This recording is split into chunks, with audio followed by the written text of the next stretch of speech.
Hello, and welcome to the Mobile User Acquisition Show, a podcast to help you unlock tremendous growth for your app. My name is Shamant Rao. I'm the CEO of the boutique growth marketing firm Rocketship HQ and host of the podcast Mobile User Acquisition Show. In each episode, we feature experts in the field of mobile growth and discuss strategies, tips, and pointers from the leading edge of mobile growth marketing. By the end of each episode, you will have gained actionable and tactical insights that will help you make more informed decisions in your own work around growth. The Mobile User Acquisition Show is produced by Meryl Vincent, Content Marketing Manager at Rocketship HQ. Today's episode is a part of a very special segment of the Mobile UA Show, the Mobile Spotlight Series. In these special episodes of the Mobile Spotlight Series, we shine a spotlight on some of the smartest experts in mobile marketing. Our featured guests do a deep dive into a specific area of mobile marketing and share hard-won insights from the front lines of their work that can help you unlock growth, revenue, and ROAS profitably and sustainably for your own products. Without further ado, let me hand over our mic to our featured guest of the day and welcome them to the Mobile Spotlight. Hi, my name is Sandra Schneider. I'm the Senior Director leading growth partnerships for apps here at Unity. I'm really excited to be today's guest on the Mobile Spotlight segment of the Mobile User Acquisition Show. So in recent years, many apps which were traditionally built on a premium subscription model or monetized through interstitials, native and banner ads have been incorporating elements from the gaming playbook on user acquisition and monetization. In today's episode, I want to go into detail on what apps can learn from games. I'm going to give you 3 strategies for mobile games that you can adopt for your apps. I hope this will give you some inspiration for your own UA. Number 1, diversify your channels. So on the marketing side, many apps stick to the standard channel mix of social and search, and that's great. But I think that there's definitely a lot of upside in diversifying the mix more. When you advertise on a larger range of UA channels, it helps to cost-effectively tap into a wider audience and capture different types of users in different frames of mind. So for example, one of the main channels for mobile game advertisers are actually SDK networks.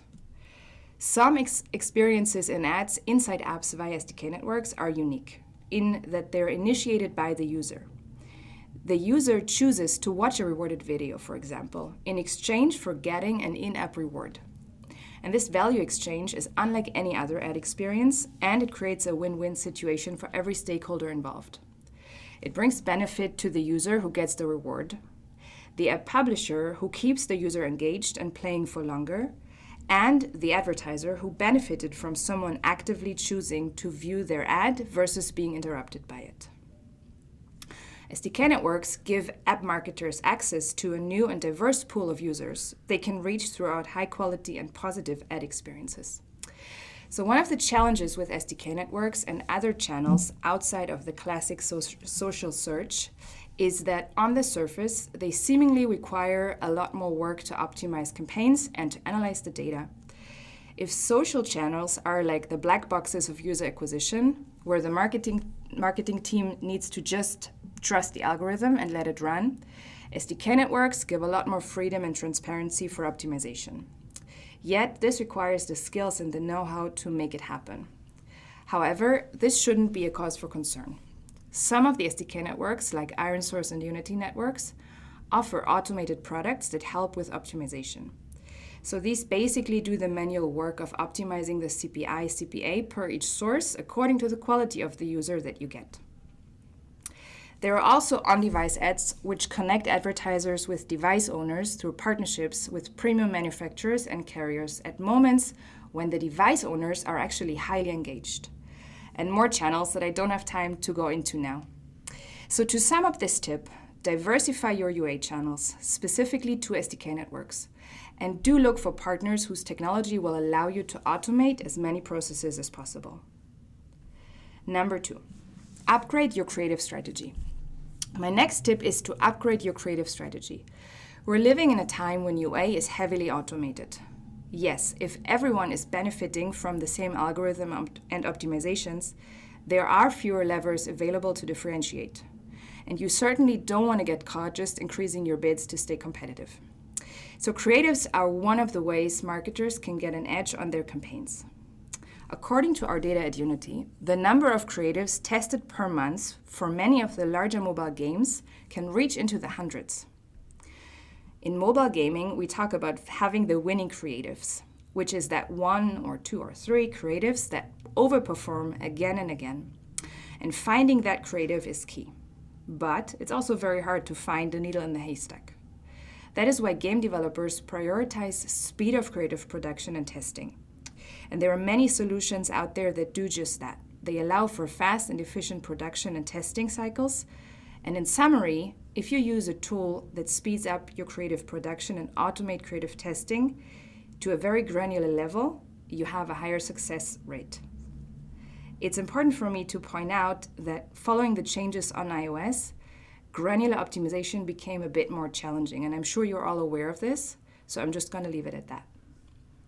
Number 3, incorporate rewarded video for monetization. The next tip actually comes from the monetization side, which I think is an area with a lot of potential for growth for your app. Now, on the UA side, I spoke about rewarded video being one of the benefits of advertising on SDK channels due to the mindset of the user while watching the ad.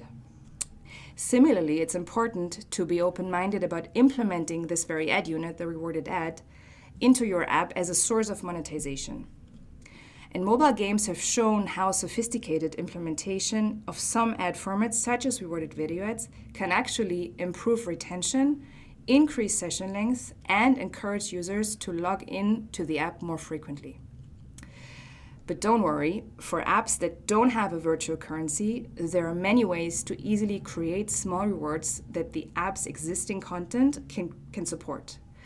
And in order to implement rewarded apps and reap the benefits, all you need to do is list out all of your paid features and determine what a user may pay for one of those.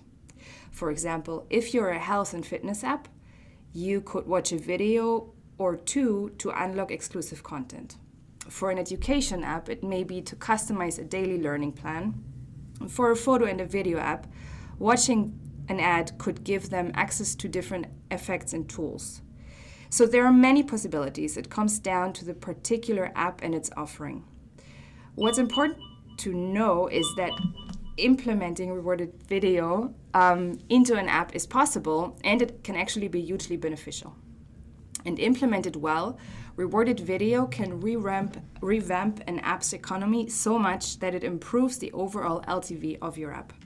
This in turn will have an effect on your UA strategy and the diversity of users that it draws to it. So your most valuable users will still be the subscribers, right? But at the same time, you also will have users that monetize well with a rewarded video format. So to sum up, we covered 3 tips from the growth loop, which are to diversify UA channels to SDK networks, on-device advertising and others, to utilize tools that speed up creative production, and to consider integrating rewarded video into your app, which will help create a flywheel of growth that mobile games have nailed so well. Like in every industry sector, each category has something to learn from the others, and I hope that today I helped highlight some of the new avenues for optimizing your app's growth strategy. Thank you for listening. If you have any questions, please contact me on LinkedIn or by email. My email is sandra.schneider@unity3d.com. Thank you for listening to the Mobile User Acquisition Show. If any of this was helpful or instructive, I would love for you to leave us a review or rating on iTunes, Stitcher, Overcast, Spotify, or wherever you get your podcast fix. This podcast takes a ton of time, effort, and love to produce, and I deeply value every review and every piece of feedback that you share. For more tips, pointers, and strategies from the leading edge of mobile user acquisition, subscribe to our YouTube channel right here, or check out our blog, rocketship.hq.com/blog.